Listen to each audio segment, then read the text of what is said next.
Seigneur notre Dieu, que ton sang a purifié tous nos péchés. Et nous savons que ce sang aujourd'hui, c'est ta parole. C'est pour cela, ô Dieu, en cette occasion solennelle où ta parole va être apportée, nous avons besoin de toi. De toi seul, Seigneur. Parce qu'aucun homme ne peut apporter ta parole comme toi tu le veux. Et c'est toi-même qui peux nous utiliser, pauvres mortels, insignifiants, indignes, n'ayant rien de bon. Mais tu peux utiliser, Seigneur, ce vil corps pour apporter quelque chose qui pourra nous édifier, Seigneur, pour marcher plus près avec toi.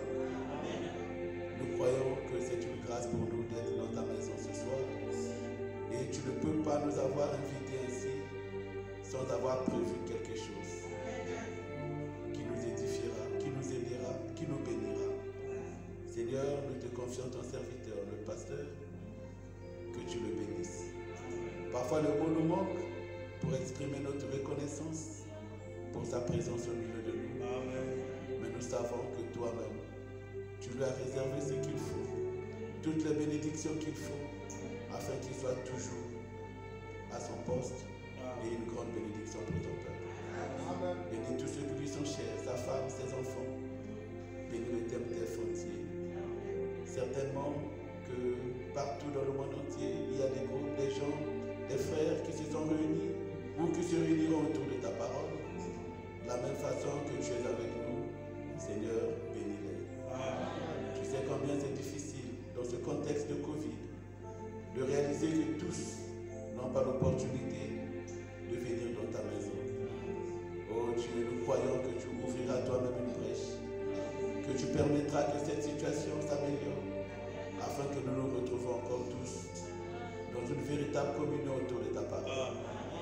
Merci pour les moments que tu nous accordes maintenant. Au nom de Jésus-Christ. Amen. Alors que nous sommes encore debout, nous allons prendre nos Bibles dans le livre de Malachie chapitre 3.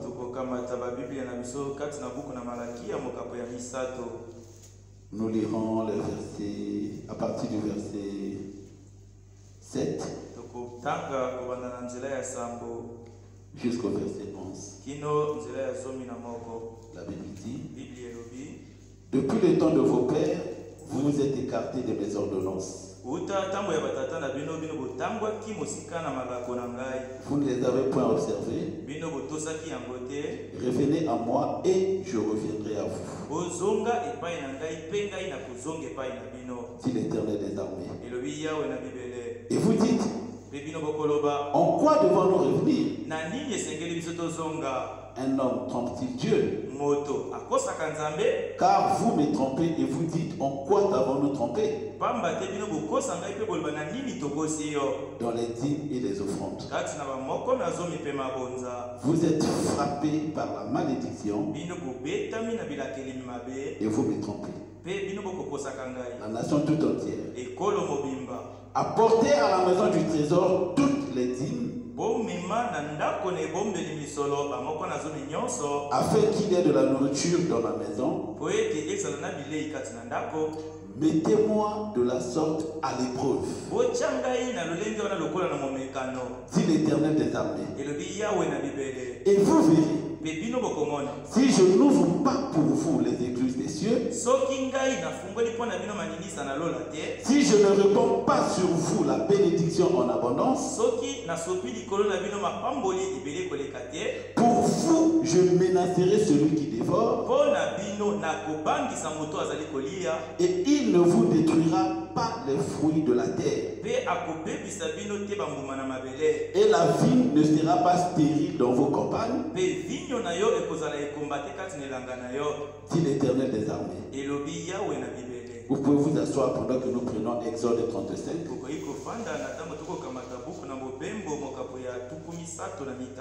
Nous lirons juste les versets 4 et 5.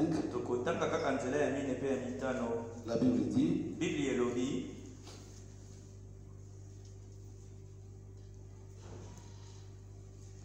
excusez-moi. Exode 35, 4 et 5, la Bible dit Moïse parla à toute l'assemblée des enfants d'Israël et dit Voici ce que l'Éternel a ordonné. Prenez sur ce qui vous appartient une offrande pour l'Éternel.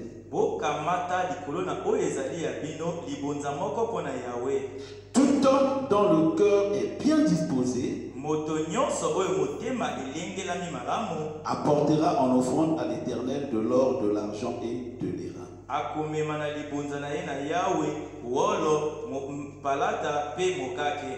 Enfin, nous prenons Hébreux chapitre 11, verset 4 uniquement. La Bible dit c'est par la foi qu'Abel offrit à Dieu un sacrifice plus excellent que celui de Caïn. C'est par elle qu'il fut déclaré juste.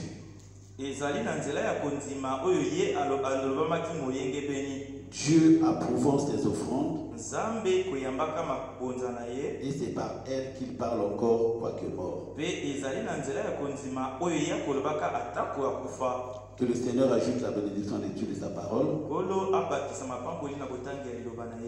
Je remercie notre pasteur qui m'accorde l'opportunité de parler ce soir. Et je crois que c'est un privilège pour chacun de nous d'être dans la maison du Seigneur. Le dimanche passé, c'était une très très grande bénédiction.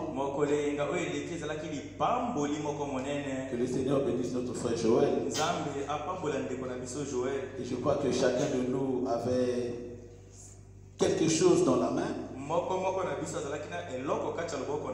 Ou a quelque chose dans sa main que Dieu peut utiliser pour sa propre délivrance, que Dieu peut utiliser pour sa propre bénédiction. Ce soir, pendant les quelques minutes, je veux intituler mon sujet Mettons Dieu à l'épreuve. Souvent, beaucoup de croyants, je ne parle pas de chrétiens, mais de croyants, quand le prédicateur aborde le sujet de la dîme et des offrandes, il pense que l'église veut réclamer l'argent,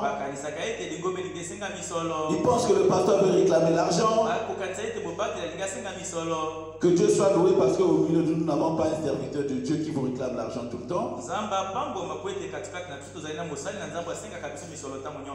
Mais il est aussi de notre devoir, en tant que serviteur de Dieu, de vous apporter toute la parole qui peut vous accorder la bénédiction. Et donc ce soir, à partir des Écritures que nous venons de lire, nous savons, comme le frère Branham dit, que dans la Bible, il y a près de 600 et quelques promesses.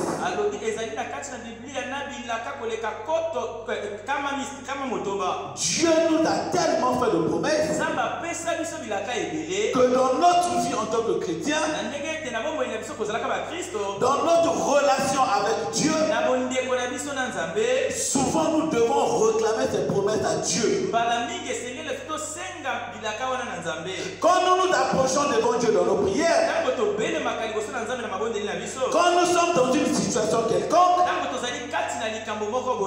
notre approche vers Dieu, c'est de rappeler à Dieu ses promesses. C'est de rappeler à Dieu ce qu'il a dit à notre sujet. Et quand nous réclamons à Dieu ce qu'il a dit, le frère Branham dit que quand Dieu fait une promesse, il est entièrement sous serment et sous l'obligation d'accomplir cette promesse. Si Dieu n'accomplit pas cette promesse, ça veut dire qu'il a échoué. Et comme nous savons que Dieu ne peut pas échouer, chaque promesse qu'il nous fait, doit la tenir et l'accomplir. Tous, en tant que parents, souvent nous aimons rappeler à nos enfants que Dieu a donné un commandement avec une promesse. Que si tu honores ton père et ta mère, tu vivras plus longtemps. C'est Dieu qui l'a dit. Et nous sommes certains que si nos enfants respectent cela, Dieu tiendra sa part de contrat. Dieu leur accordera une longue vie. Et comme ce vieux frère de couleur disait, que si on lui demande entre vivre au ciel et vivre dans la parole, il va choisir vivre dans la parole. Parce que le ciel et la terre passeront, mais mes paroles ne passeront jamais. Et donc quand Dieu prononce une parole, quand Dieu promet quelque chose, si nous nous accrochons à cette promesse, Dieu est obligé de l'accomplir. Nous venons donc de lire cette écriture de Malachie. C'est une écriture que nous connaissons. C'est une écriture qui nous a déjà été lue plusieurs fois. Parfois la même écriture, parfois la même chose peut signifier une autre chose à un instant donné. Je me rappelle quand on avait encore une écriture, sois tranquille et sache que je suis Dieu. Quand je rentrais dans l'église, je lisais cette écriture. Mais une fois j'étais dans une situation difficile. J'étais dans l'église en train de prier. Quand j'ai levé ma main après la prière, j'ai relu cette écriture. Elle avait une autre signification. Ce n'était plus la même chose. Le Seigneur m'a conduit à parler sur ce petit sujet. Dieu me l'a fait à plusieurs reprises déjà. Mais je pense que cette fois-ci, je témoigne pour apporter cette parole.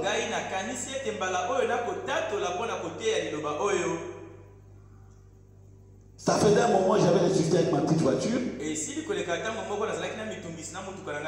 la réparation devait me coûter très cher. Je n'avais pas grand-chose. Un jour, un monsieur m'appelle pour me demander de passer le voir à chérie parce qu'il avait des soucis de santé. C'était une autorité. À la fin, il m'a donné une enveloppe. Ça ne répondait pas complètement aux réparations de ma voiture. Mais là, l'ennemi vient. Il me dit, mais tu sais, tu vas prendre la voiture. Ça ne sert même pas que tu prélèves ta dîme là-dedans. Comme ça, bon, tu vas juste calculer c'est combien la dîme. Et quand tu auras ton salaire, tu vas mettre dedans pour mettre la dîme en entier.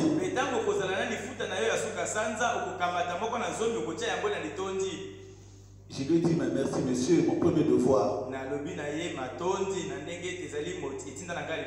J'ai enlevé ma dîme, j'ai mis dans l'enveloppe. Et pendant que j'ai démarré, c'est une autre autorité qui m'appelle.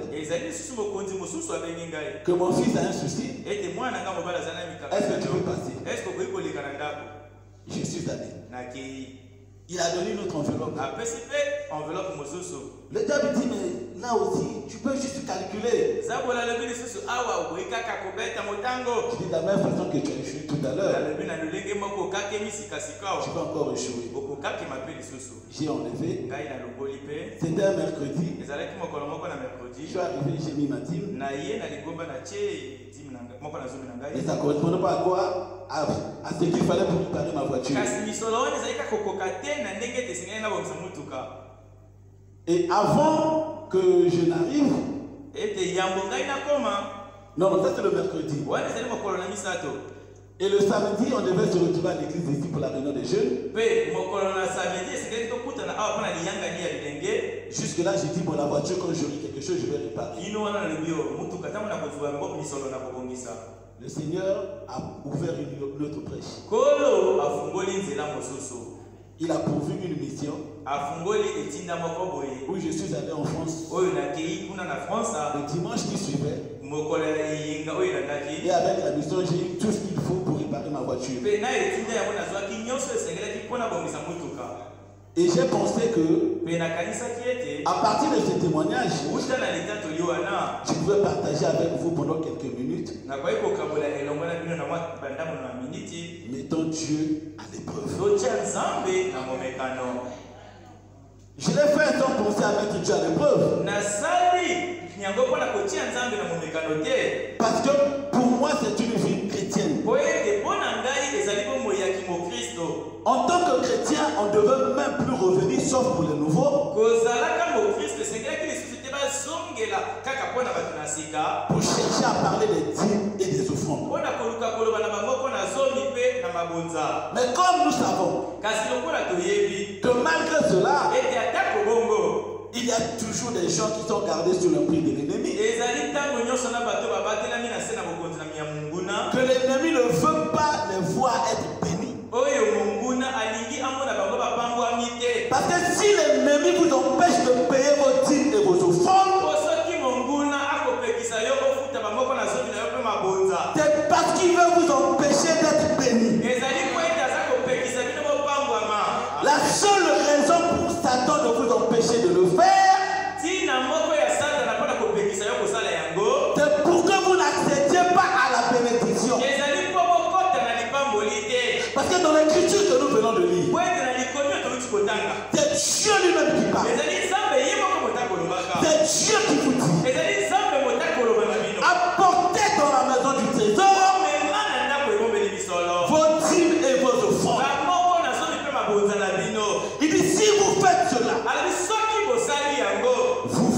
vous verrez. Il dit, mettez-moi de la sorte à l'épreuve. C'est l'une des rares occasions que Dieu nous donne, vous et moi, l'occasion d'éprouver Dieu. Que Dieu nous donne l'opportunité de le mettre à l'épreuve. Il dit, et si vous le faites, vous verrez. Si pour vous, je n'ouvre pas les écluses des cieux. Il dit, pour vous, je menacerai celui qui me dévore. Autrement dit, si vous payez vos dîmes et vos offrandes correctement, si Satan dévore votre santé, si Satan dévore votre emploi, si Satan dévore votre affaire, si Satan dévore votre famille, quel que soit ce que Satan va faire, vous avez le droit de vous présenter devant Dieu avec assurance. Vous dire au Seigneur, tu as fait la promesse que si je paye correctement mes dîmes et mes offrandes, pour moi tu menacerais celui qui dévore.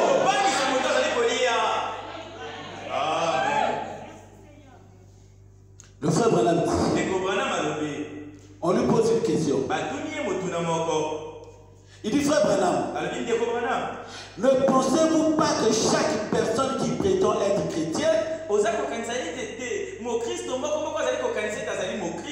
se doit de payer la dîme, d'apporter ses dîmes dans la maison du trésor du Seigneur? S'il vous plaît, donnez des passages bibliques là-dessus. Frère Branham répond. Il dit très bien. Si vous... Cela est exact. La Bible dit bien dans Malachie chapitre 4. Un homme trompe-t-il Dieu? Et si vous dites, en quoi t'avons-nous trompé? Dans les dîmes et les offrandes. Apportez à ma maison du trésor toutes vos dîmes et offrandes. Et mettez-moi à l'épreuve, dit l'Éternel. Et vous verrez si je n'ouvre pas les écluses des cieux et ne répands pas sur vous la bénédiction en abondance. Il dit jusqu'à ce qu'il n'y ait plus assez de place. Il dit que Dieu a promis que si vous le faites, il vous bénira de sorte que vous n'aurez plus de place. Il dit, voilà un défi pour n'importe quel individu. Et si seulement j'avais le temps et que je ne prenne pas ce petit passage biblique que je désire aborder d'ici 10 minutes,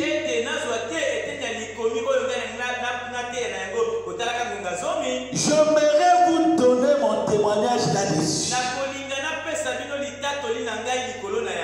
Et vous dire que même lorsque j'étais affamé,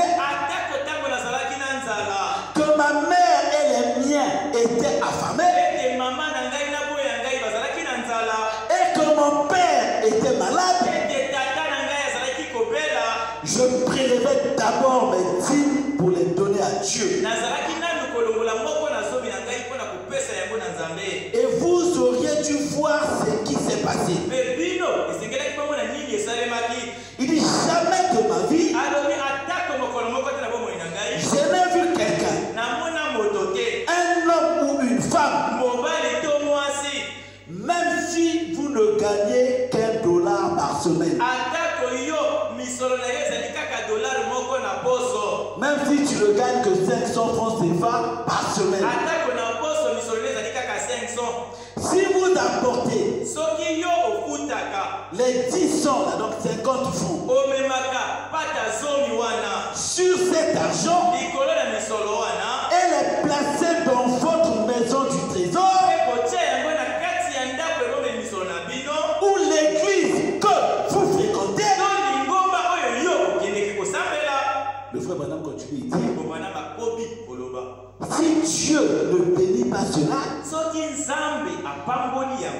traitez-moi d'hypocrite. Oui, monsieur. Donc, si vous payez correctement vos dîmes et vos offrandes, si Dieu ne bénit pas cela, le frère Branham dit, traitez-le d'hypocrite. C'est une très forte déclaration qui nous interpelle tous.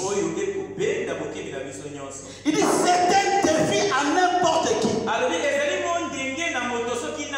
Et tout chrétien, cela répond à cette question. Tout chrétien devrait payer la dîme. C'est exact. Cela devrait être fait. Très bien,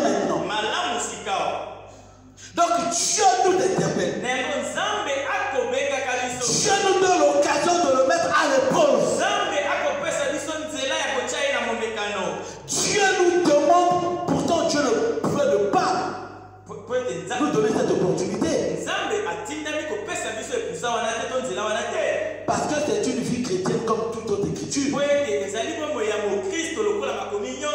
Parce que ça pourrait être la même chose que Dieu nous demande de ne pas se souiller, de ne pas faire telle autre chose.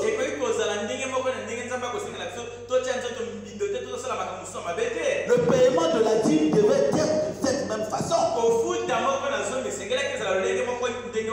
Mais Dieu dans sa bonté nous donne l'opportunité de le mettre à l'épreuve. Il prend cette partie de la promesse, cette partie de la vie chrétienne, il remet ça d'une grande promesse. Que si vous le faites, pour vous, je remplirai vos greniers. Pour vous, je répandrai la bénédiction en abondance. Pour vous, je menacerai celui qui dévore. Mettons Dieu à l'épreuve. Une opportunité que Dieu nous donne de le mettre à l'épreuve. La dîme fait partie de la vie chrétienne. Le frère Branham parle de Melchisedec qui avait perçu la dîme. À qui Abraham avait payé la dîme. Il dit pourquoi un homme recevrait-il les dîmes s'il n'a jamais connu de naissance, ni jamais ne mourra, et qu'il était du commencement à la fin, et s'il n'a jamais eu ni père ni mère, ni descendance, et qu'il possédait les cieux et la terre en entier, et tout ce qui s'y trouve. Pourquoi celui-là qui possède tout persévérait-il la dîme? Pourquoi recevait-il une dîme? Pourquoi demanderait-il à Abraham de payer des dîmes? Le frère Branham répond, il dit le paiement des dîmes est une chose juste. Chaque chrétien est lié par le devoir de payer la dîme. C'est vrai. Cela n'a jamais été modifié. Que oui, je suis frère. Le pasteur comprend. Ce mois-ci, quand j'ai eu mon salaire, ou bien quand telle affaire a prospéré, il y a mon fils qui a eu tel problème. Bon, pasteur, je sais que je te dois. C'est le diable qui t'empêche à mettre Dieu au défi. C'est le diable qui t'empêche d'accéder à la bénédiction. C'est le diable qui t'empêche à être sous la protection de Dieu. Parce que quand vous le faites, pour vous, il menacera celui qui défend. Et donc, payer sa dîme. Nous n'allons pas faire un enseignement sur la dîme. Vous savez de quoi il s'agit la dîme. Vous savez que c'est le 10e de ce que vous gagnez. C'est le 10e de tout ce que vous avez comme bénéfice. Ça ne vous appartient pas. C'est la part de Dieu réservée dans votre rémunération. Il faut que quand vous devenez chrétien, que vous mettez déjà dans votre tête, dans votre esprit, que quand j'ai ma rémunération, le 10e ne m'appartient pas. Donc quand je l'utilise, j'ai volé l'argent de Dieu.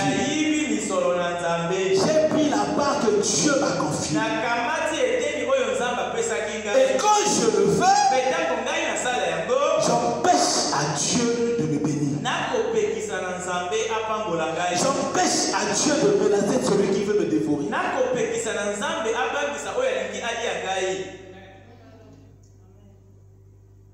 Vous allez même remarquer que ce frère-là ou sa soeur-là qui n'a pas payé sa dîme. Je prends l'exemple, sa dîme c'était 1000 francs. Qui n'a pas payé? Il va sortir là, il croise une prostituée qui lui demande 2000, il lui donne. Ou encore il croise quelqu'un de sa famille qui n'a même pas un besoin très urgent, qui lui demande le déplacement, il lui donne 2000. Il a refusé de payer 1000 francs de dîme. Pourquoi? Parce qu'il ne connaît pas la place de Dieu. Parce qu'il ne sait pas qu'il peut mettre Dieu à l'épreuve. Parce qu'il ne sait pas que le paiement de la dîme est lié à une promesse de bénédiction.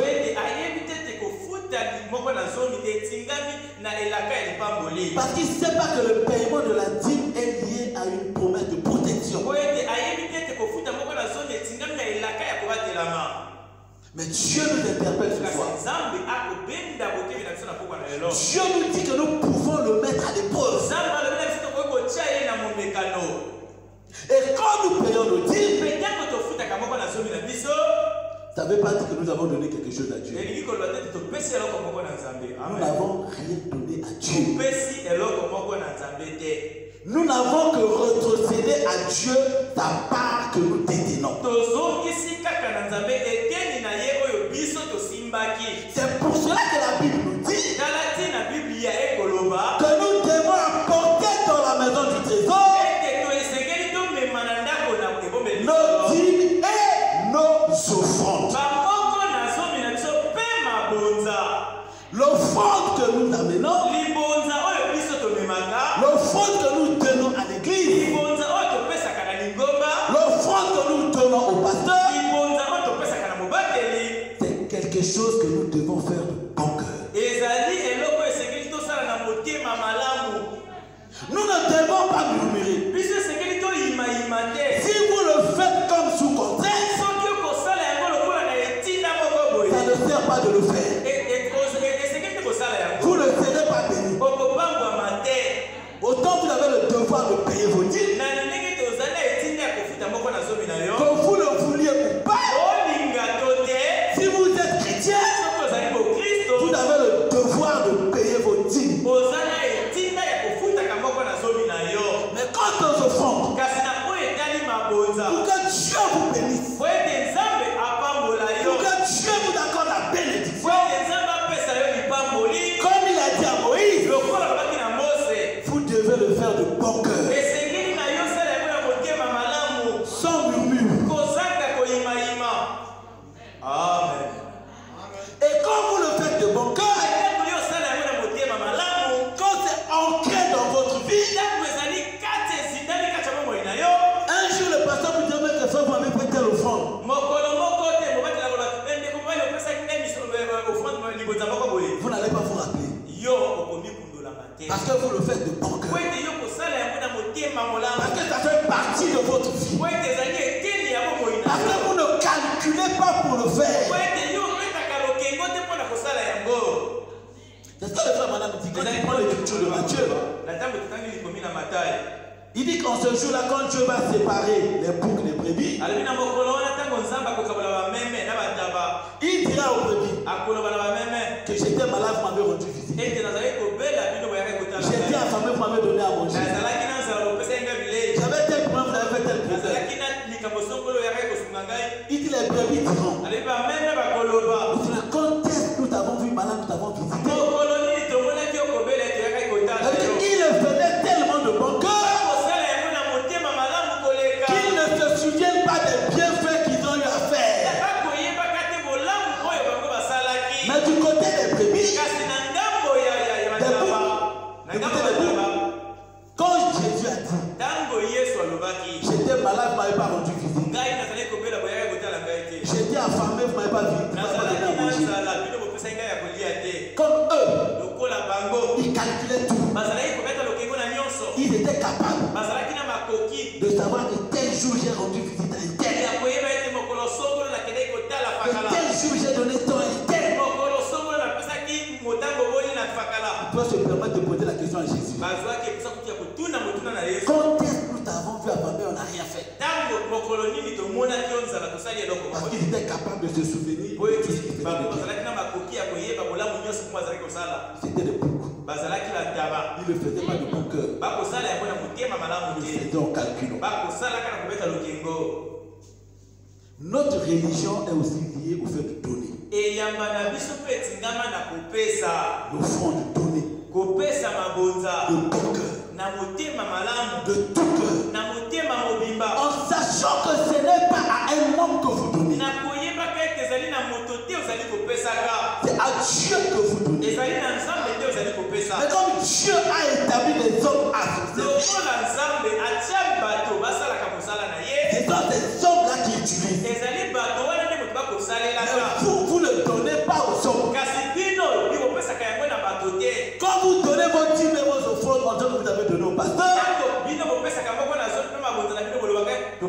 ce n'est pas au pasteur que vous avez donné. Ce n'est pas le pasteur qui a promis de vous bénir. C'est à celui qui vous a demandé de donner. C'est à celui qui vous a dit si vous le faites, je vous bénirai. C'est à lui que vous donnez. Amen.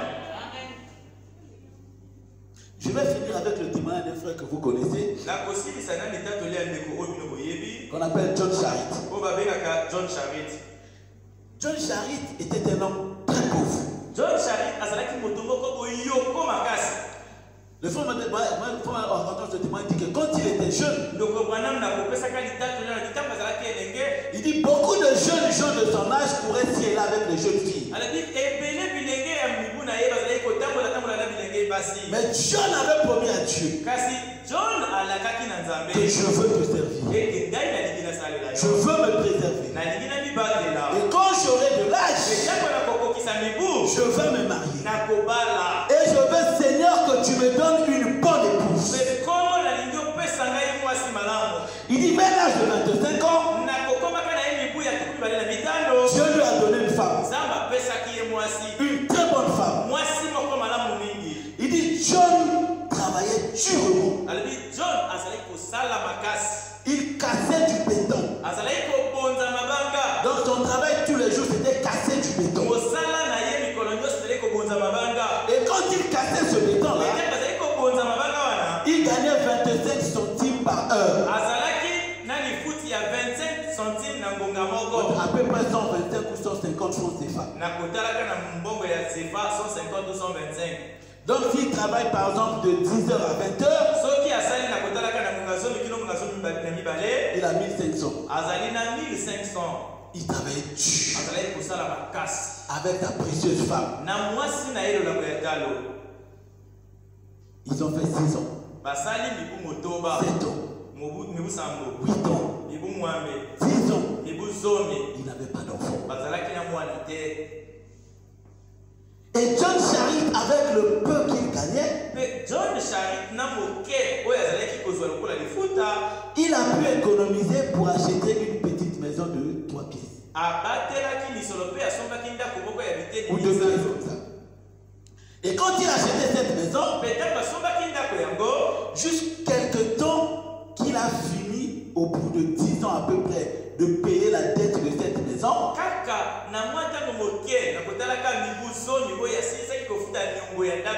pendant près de 10 ans, il a payé la dette de cette maison. Et quand il a fini de payer la dette, il y avait un évangéliste qui est venu dans leur localité, à Phoenix, qu'on appelait le docteur Sutton. Quand le docteur Sutton est arrivé dans cette localité,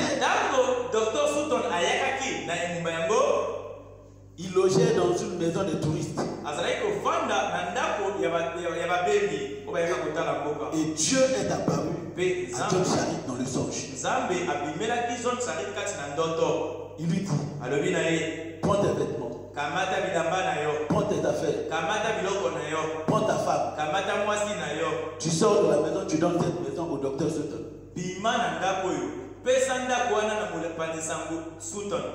Le lendemain, John Charit appelle sa femme. Il dit chérie, j'ai fait un songe terrible. Mais je suis persuadé que c'est Dieu qui parle. Dieu me dit qu'on prenne nos affaires, qu'on parte.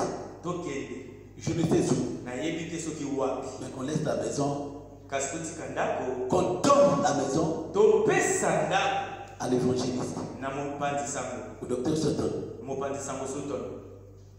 Sa femme, une merveilleuse femme, n'a pas commencé à faire comme certaines ici. Oui, mais chérie, tu parles de la dîme là. Tu ne vois pas que moi, là, on a encore un tel problème. Bon, désormais, tu as déjà payé la dîme là. Tu peux encore enlever l'offrande. Tu penses que maintenant, là, le pasteur a le même problème que nous? Frère, regarde, non.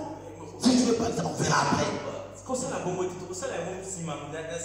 Bon, là, tu parles du songe. Tu sais que la Bible dit que le songe est un moyen secondaire de Dieu pour parler. Est-ce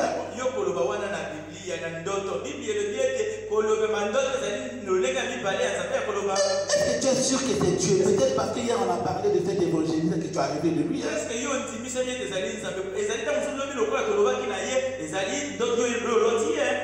femme n'a pas argumenté. C'était une merveilleuse femme qui savait soutenir son mari dans les causes justes, qui pouvait savoir comment accompagner son mari dans la bénédiction. Elle a dit oui chérie, si c'est Dieu qui a dit. On dit amen. Tout de suite même. Oublie nos bagages. Si Dieu nous a demandé de faire ça, certainement il réserve quelque chose de meilleur pour nous. Allons-y chérie. Ils ont libéré la maison pour donner au docteur Sutton.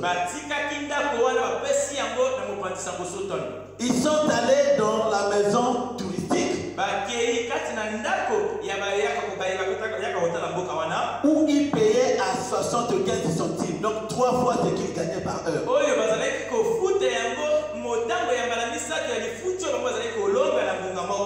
Ils sont restés là quelque temps. Et un jour, il y a une dame qui est venue par là, qui leur a dit, mais au lieu que vous restez là, je peux vous aménager une place dans mon garage. Vous pouvez vous installer là-bas. Vous n'allez pas payer. Pour vous que vous entretenez ma cour, vous entretenez mon gazon. Vous pourrez rester là-bas dans mon garage aussi longtemps que vous voulez. John Charit est allé dans le garage de cette dame. Tandis qu'il est resté un véritable chrétien. Comme Daniel à Babylone. Il est resté exemplaire. Or, cette femme chez qui John Charit logeait était millionnaire. Au bout de quelques années, il appelle John Charit. Il dit, je t'ai observé. Tu es un homme honnête. Tu es un véritable chrétien. Il dit, puisque je te voyais souvent lire ta Bible, moi aussi je suis allé m'acheter une Bible que je lis régulièrement. Maintenant, Dieu m'a dit de te prêter $10,000 pour commencer les affaires. John dit, ah non, ça je ne peux pas. Je ne sais même pas parler comment je vais faire des affaires. Je ne peux pas. La femme me dit, Dieu m'a dit de le faire. Que tu le veux ou pas, je vais te donner. Il lui a donné le chèque de $10,000. Et quand il a encaissé le chèque, il partait quelque part, il a vu une maison de 3 pièces. qu'on vendait à $2000. Il a acheté. Il a arrangé. Il a revendu cette maison à $6000. Le frère Branham dit qu'en peu de temps, il a prospéré dans l'immobilier. Et Dieu lui a donné des enfants. Il est devenu multimillionnaire. Et pourquoi il racontait ce témoignage à frère Branham? Parce que frère Branham un jour lui a dit: j'aime pas recevoir les dons des gens. John Charit lui a dit: frère Branham, quand vous le faites, vous empêchez aux gens d'accéder à la bénédiction. Voici mon témoignage. Si le docteur Sotom avait refusé de prendre ma maison, je ne serais pas béni comme elle. Le frère Branham dit, je lis pour finir sur John Charit, dans Jéhovah Jireh. Il dit: il y a quelques mois, j'étais avec mon bon ami John Charit à Phoenix. Je demeure à Tucson, comme vous le savez. Et je me trouvais à Phoenix chez les frères John Charit. Un très bon frère chrétien. Il était très très pauvre. Et le Seigneur l'a béni. La première fois que je suis allé à Phoenix, il y a des années, il n'avait pas d'enfant. Mais il en voulait. Ils étaient pauvres. Ils travaillaient à concasser le béton et gagnaient quelques 25, 130, 100 l'heure.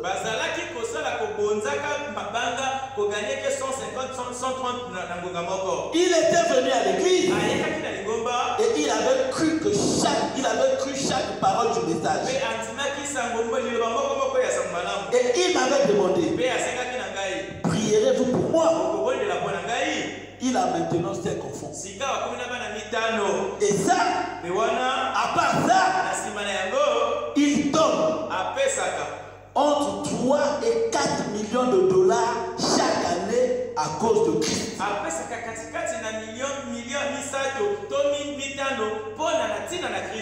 C'est vrai. 1 million de dollars, c'est à peu près 600 millions de francs CFA. Donc si vous multipliez par 3, ça fait autour de 1,2 milliard de francs CFA que le frère John Charit donne chaque année pour les campagnes de frère Branham.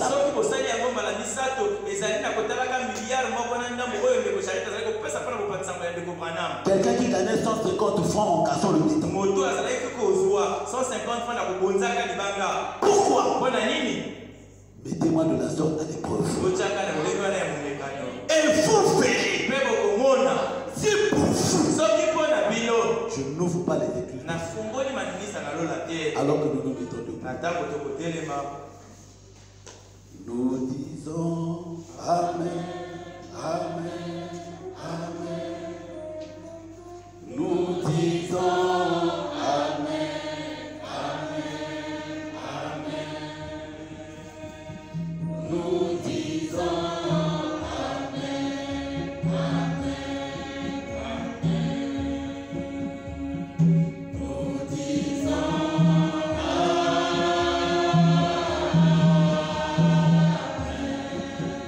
Mon frère, ma soeur, Dieu nous donne l'opportunité ce soir de le mettre à l'épreuve. Dieu nous éclaire ce soir que le paiement de la dîme et des offrandes font partie de notre religion. Dieu est capable de faire de toi ce qu'il a fait de John Charit ce soir. Même si tu es resté 10 ans stérile, même si tu es resté des années stérile, tu peux t'approcher de Dieu ce soir. Prendre l'engagement de le mettre à l'épreuve et de voir si le fais pas de toi ce qu'il a fait de John Charit. Quand John Charit l'a fait, Dieu l'a béni 10 ans après. Dieu peut te bénir la minute qui suit. Dieu peut te bénir le mois qui suit. Dieu peut aussi t'éprouver pour voir si pendant 10 ans, tu garderas la même constance pour payer tes dîmes et tes offrandes. Mais ce que Dieu veut, c'est que tu le mettes à l'épreuve. Et quand tu l'as mis à l'épreuve, tôt ou tard, il est lié par serment. Il te bénira. Prions. Dieu notre Père, nous te disons merci. Merci Seigneur. Nous savons que ces choses sont écrites dans ta parole. Parfois nous lisons, nous passons dessus. Parfois nous ne remarquons pas la grande bénédiction qui est attachée. Parfois nous passons pieds joints. Parfois aussi c'est le diable qui connaît les Écritures, qui sait que quand nous accomplissons notre part de contrat, toi tu es lié par ce contrat. Et tu nous béniras. Ce soir, oh Dieu, je veux me lier à mon frère. Je veux me joindre à mon frère et à ma soeur. Et prends l'engagement, Seigneur, de ne pas négliger ces petites choses. Prends l'engagement, Seigneur, de te mettre à l'épreuve. De te mettre à l'épreuve. En payant correctement mes dîmes et mes offrandes. En payant correctement mes dîmes et mes offrandes. Conforme à ta parole. Oh Dieu vivant, nous te disons merci simplement. Merci Seigneur. Nous savons que ta parole ne peut pas sortir sans avoir produit le fruit. Oh Dieu, délivre tes enfants qui hésitent encore. Délivre tes enfants à qui le diable encore en train d'inculquer les choses. Pour leur faire croire que la dîme c'est pour enrichir le serviteur de Dieu. Pour leur faire croire que l'offrande c'est pour enrichir le serviteur de Dieu. Tu ne nous as pas appelés à être riches, Seigneur. Mais c'est toi qui as dit que c'est la bénédiction de l'Éternel qui enrichit. Et tu l'as fait sur nos cœurs chacun. Merci Seigneur pour ta parole. Merci Seigneur pour ton serviteur de pasteur. Merci Seigneur pour le tabernacle du message du temps de la fin. Merci Seigneur pour ce message que tu nous as donné. Aide-nous simplement à regarder à cela, à marcher par cela et à vivre de ta parole. Bénis tes enfants. Alors que nous sommes arrivés à la fin, je te prie, oh Dieu, de bénir également le service des dîmes et des offrandes. Au nom de Jésus-Christ. Amen.